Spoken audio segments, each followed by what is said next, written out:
أعوذ بالله من الشيطان الرجيم بسم الله الرحمن الرحيم۔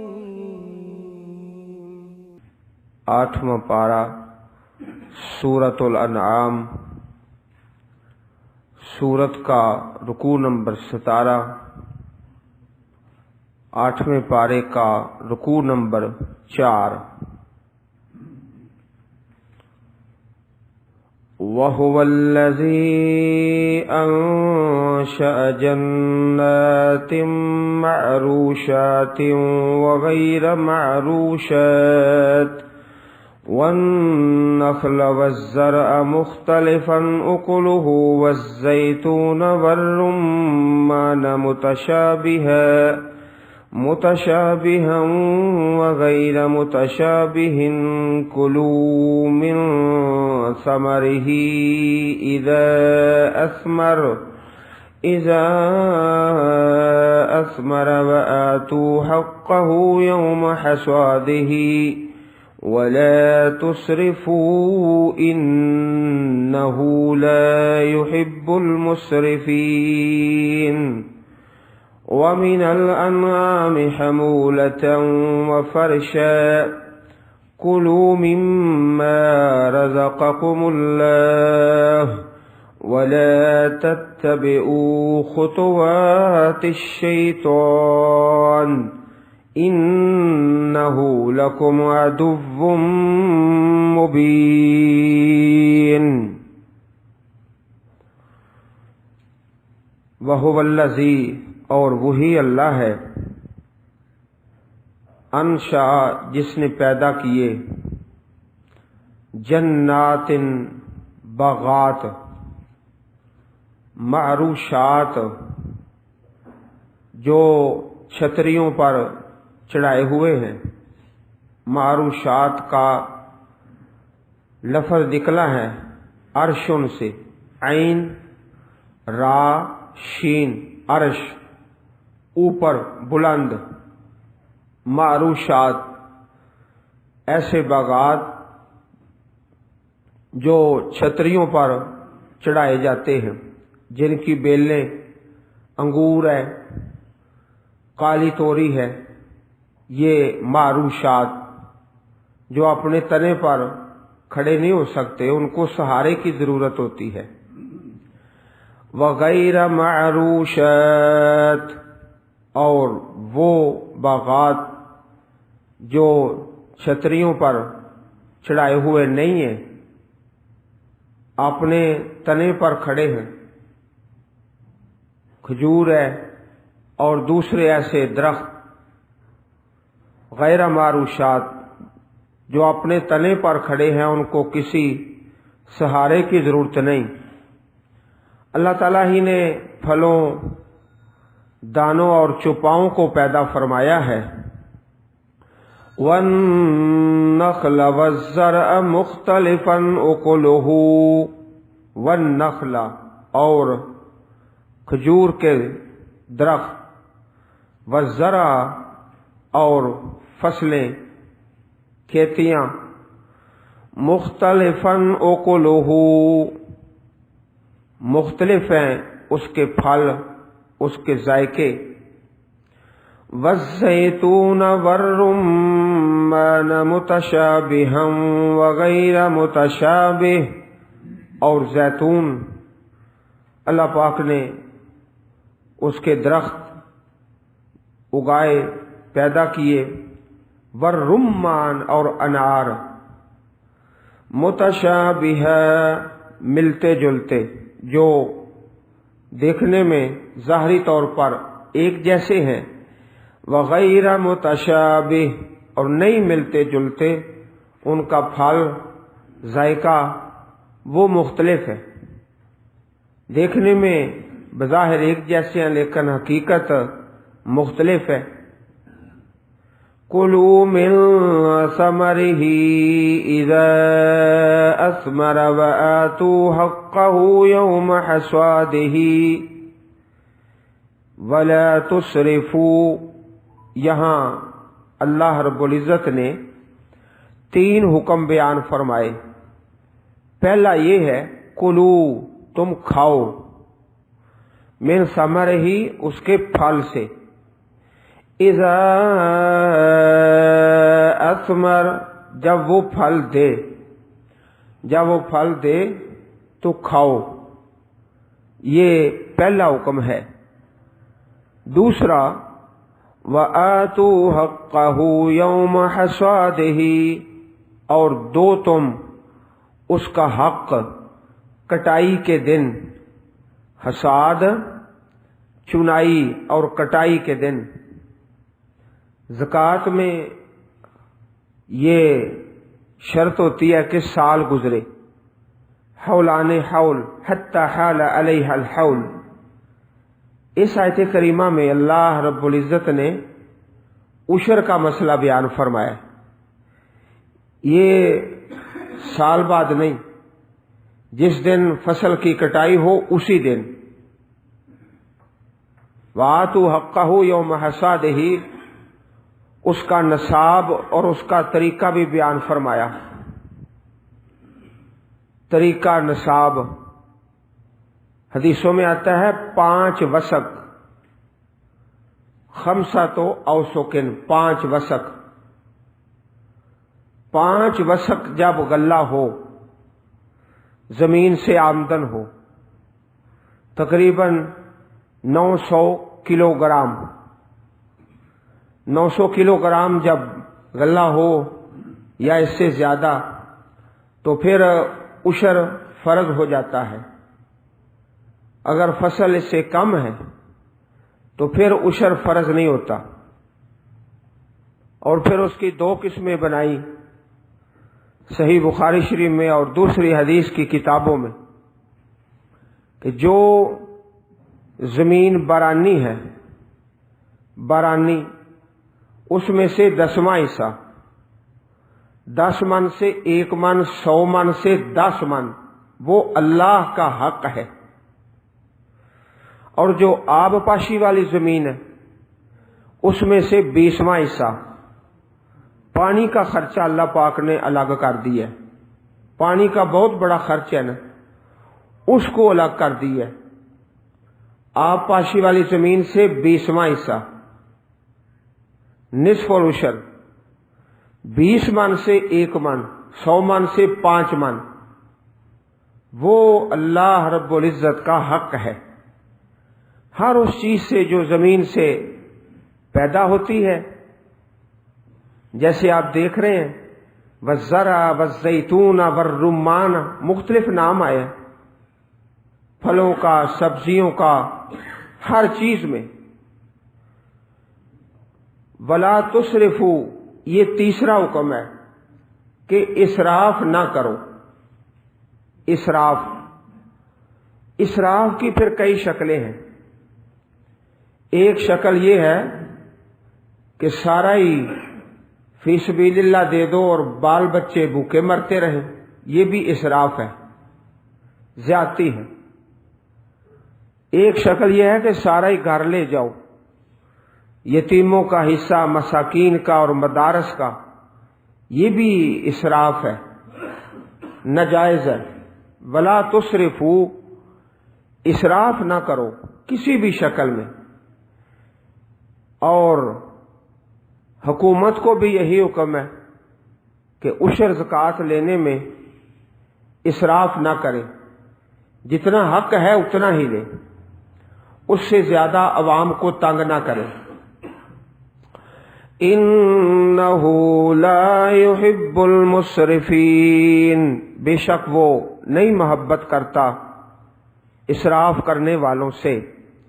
وَمِنَ الْأَنْعَامِ حَمُولَةً وَفَرْشًا كُلُوا مِمَّا رَزَقَكُمُ اللَّهُ وَلَا تَتَّبِعُوا خُطُوَاتِ الشَّيْطَانِ إِنَّهُ لَكُمْ عَدُوٌّ مُبِينٌ۔ اور چوپاؤں میں سے حمولتاً، کچھ ایسے ہیں بوجھ اٹھانے والے، بار برداری کا کام، اونٹ ہے، بوجھ وزن اٹھانے کے لیے، اللہ پاک نے ایک یہ قسم پیدا فرمائی ہے، وفرشا، اور زمین سے لگے ہوئے چھوٹے قد والے بھیڑ بکری، وہ بوجھ اٹھانے کے لیے نہیں ہے۔ وفرشا کلوا مما رزقکم اللہ، کھاؤ اس سے جو اللہ نے تمہیں رزق دیا۔ ولا تتبعوا خطوات الشیطان، نہ تم پیروی کرو شیطان کے قدموں کی، انہ لکم عدو مبین، بے شک وہ تمہارے لیے کھلا دشمن ہے۔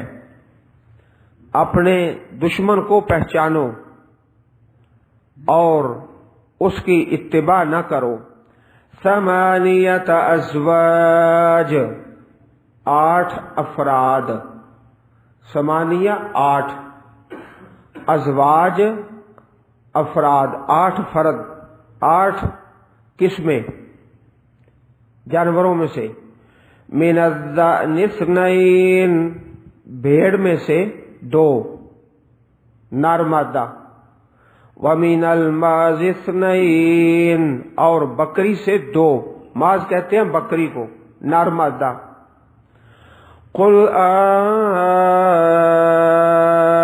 الذکرین حرم ام الانثیین،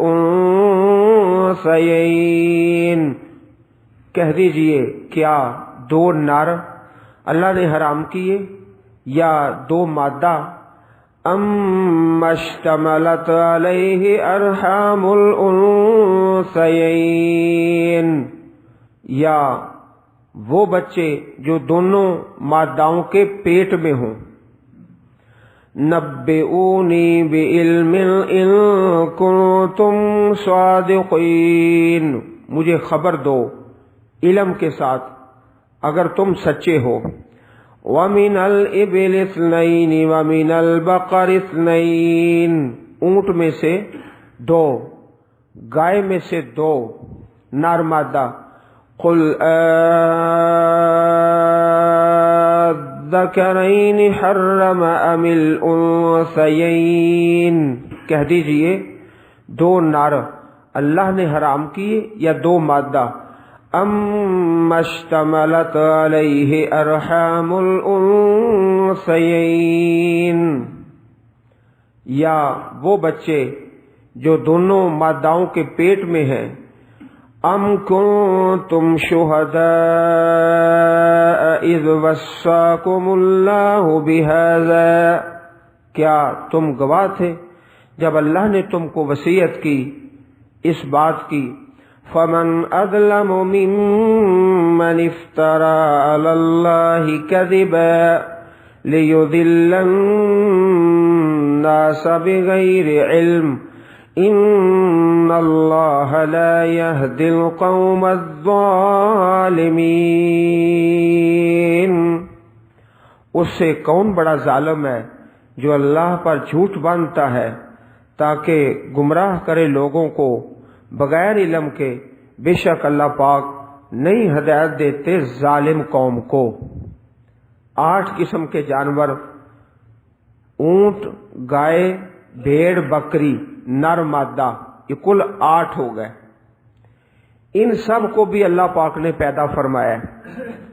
تو یہاں سوال کیا گیا ہے مشرکین سے، وہ کہتے فلانی جنس ہے نا، اس میں نر حلال ہے مادہ حرام ہے، کبھی کہتے مادہ حرام ہے نر حلال ہے، کبھی کہتے یہ جانور مردوں کے لیے حلال ہے عورتوں کے لیے حرام ہے، کبھی کہتے یہ جانور تو حلال ہے اس کا بچہ حرام ہے۔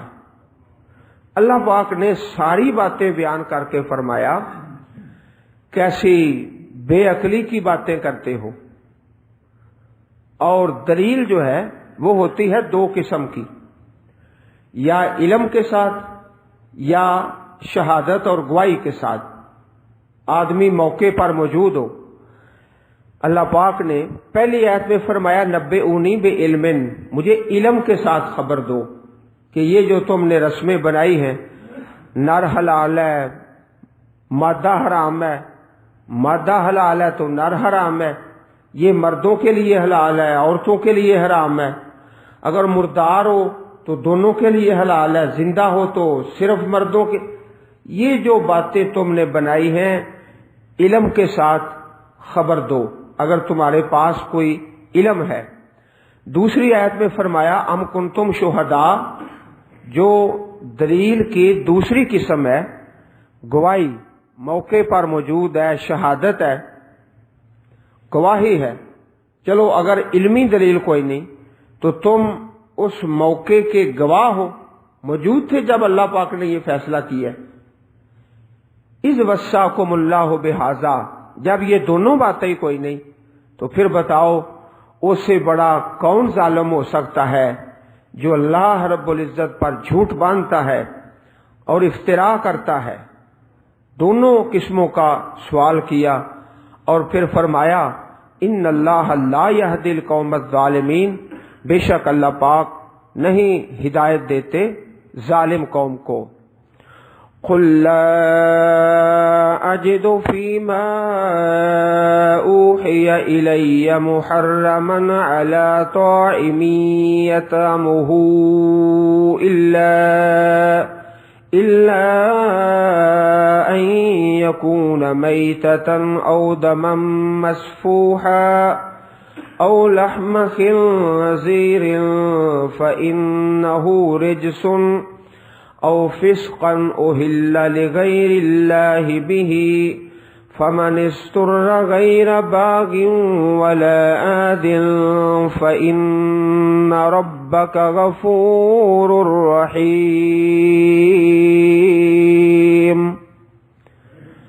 کہہ دیجئے نہیں میں پاتا جو میری طرف وحی آئی ہے اس میں حرام کھانے والے پر جو کھاتا ہے مگر یہ چار چیزیں، الا ان یکون میتا، مردار، او دمم مسفوحا، یا وہ خون جو بہنے والا ہے، جب جانور کو ذبح کیا جاتا ہے جو خون بہہ جاتا ہے وہ حرام ہے، او لحم خنزیر، یا خنزیر کا گوشت، فَإِنَّهُ رِجْسٌ، بے شک وہ ناپاک ہے، ناپاک ہے اپنی خباثت کی وجہ سے۔ اگر کوئی شخص یہ کھاتا ہے تو اس میں بھی یہ بری حرکتیں پیدا ہوتی، خنزیر والی۔ او فسق، یا نافرمانی ہے۔ پہلی جو تین چیزیں ہیں وہ تو ظاہراً حرام ہے، اور جو چوتھی چیز ہے وہ حرام اس وجہ سے ہے کہ نافرمانی ہے اس میں، فسق نافرمانی ہے، معصیت ہے۔ اہل لغیر اللہ بہ، جس پر غیر اللہ کا نام ذکر کیا جائے۔ اہل کا لفظی معنی ہوتا ہے آواز بلند کرنا، غیر اللہ کا نام پکارا گیا ہے، اور اگر ذبح کرتے ہوئے اللہ کا نام پڑھے اور نیت یہ ہو کہ یہ غیر اللہ کے لیے ہے پھر بھی وہ یہی ہے، فسقاً۔ یہ چار چیزیں اس سے پہلے بھی سورۃ البقرہ میں، سورۃ المائدہ میں ان چار چیزوں کے حرام ہونے کا تذکرہ کیا گیا، لیکن یہاں کچھ باتوں کا اضافہ ہے۔ ایک کے دوسری آیات میں صرف لفظ دم ہے، مسفوح کا لفظ نہیں، یہاں دم مسفوح کا لفظ آ گیا، اور جو دوسری آیتیں ہیں ان کی وضاحت ہو گئی کہ دم سے مراد وہ ہے جو دم مسفوح ہے، تشریح ہو گئی، تفسیر ہو گئی۔ یہ مسفوح کا لفظ صرف اسی آیت کریمہ میں ہے۔ دوسرا اس میں یہ وضاحت ہے کہ صرف یہی چار چیزیں حرام ہیں، لا اجدو نہیں میں پاتا، اس کے علاوہ۔ تو اس بات کو سمجھنا از حد ضروری ہے کہ کیا صرف یہی چار چیزیں حرام ہیں؟ یہ جو سورہ مبارک ہے مکی صورت ہے، اور ابھی جب یہ نازل ہو رہی ہے، جب یہ آیت کریمہ نازل ہوئی ہے اس وقت صرف یہی چار چیزیں حرام ہیں۔ بعد میں دین اسلام میں دوسری کئی چیزوں کو حرام کیا گیا. جوں جوں احکام نازل ہوتے رہے اور دین کی تکمیل کا سلسلہ جاری و ساری رہا تو سارے احکام قرآن و سنت میں بیان کر دیے گئے. اور دوسری بات کہ مخاطب جو تھے مشرکین عرب، انہوں نے اپنی مرضی سے کئی چیزوں کو حلال حرام بنا رکھا تھا. جس طرح گزشتہ گزرا ہے کہ بحیرہ ہے، صائبہ ہے، وسیلہ ہے، حام ہے، کئی جانوروں کے نام رکھے ہوئے تھے، وہ حلال ہیں. مشرکین نے ان کو حرام بنایا ہوا تھا. اللہ پاک نے فرمایا نہیں، حرام صرف یہ ہے یا اس کے علاوہ جو قرآن و سنت میں بیان آ جائے. وَعَلَى الَّذِينَ هَادُوا حَرَّمْنَا كُلَّ ذِي ظُفُرٍ، اور ان لوگوں پر جو یہودی ہوئے ہم نے حرام کیا ہر ناخن والا جانور. ناخن ہماری زبان میں کہتے ہیں کھور، کھور والا. کھور کیا ہوتا ہے؟ وہ ایک ہی ہے، بند ہے، اس کے درمیان سوراخ نہیں، دو حصے نہیں ہیں پاؤں کے، ایک حصہ ہے. کل ذی ظفر، یہ حرام کیا اللہ رب العزت نے یہود کی نافرمانی کی وجہ سے. بعض چیزیں تو بنیادی طور پر ہی حرام تھی نا، تو بعض کو ان کی سرکشی کی وجہ سے حرام کر دیا گیا. نام نہیں بتائے، نشانی بتا دی کہ پاؤں دیکھ لو. اس طرح حدیثوں میں بھی نشانی بتائی گئی ہے، نام بہت کم ہے. فرمایا کل ذی مخلب من الطیر، حدیثوں میں آتا ہے ہر وہ پرندہ جو اپنے پنجے سے شکار کرتا ہے وہ حرام ہے. نشانی بتا دی. کل ذی ناب من السباع، ہر کچلی والا، یہ کچلی کا دانت، جس طرح کتے کا دانت لمبا ہوتا ہے نا، درمیان والے دانت چھوڑ کر، فرمایا وہ دانت ایک نشانی ہے. جس کا وہ دانت ہے نا وہ بھی حرام ہے. نشانیاں بتائیں. اگر نام بتائے جاتے تو قرآن و سنت کا سلسلہ بہت طویل پکڑ جاتا. نشانی بتا دی. وَمِنَ الْبَقَرِ وَالْغَنَمِ حَرَّمْنَا عَلَيْهِمْ شُحُومَهُمَا، اور گائے سے اور بکری سے ہم نے حرام کیا ان پر ان دونوں کی چربی. چربی حرام کر دی ان کی سرکشی کی وجہ سے. بنیادی طور پر حرام نہیں تھی نہ اللہ کے دین میں. إِلَّا مَا حَمَلَتْ ظُهُورُهُمَا، مگر جو اٹھائیں ان کی پیٹھیں، جس طرح ہم کہتے ہیں پٹھ کا گوشت، اس میں جو چربی آ جائے اس کی رخصت ہے. اول حوایا، یا جو آنتوں کے ساتھ مل جائے چربی. او مختلط بعظم، یا جو مل جائے ہڈی کے ساتھ. یہ چربی جو مختلف چیزوں کے اندر ہے جس کا نکالنا ہی مشکل ہے، اس کی رخصت تھی، ورنہ عام شہمن اس کو حرام کر دیا گیا.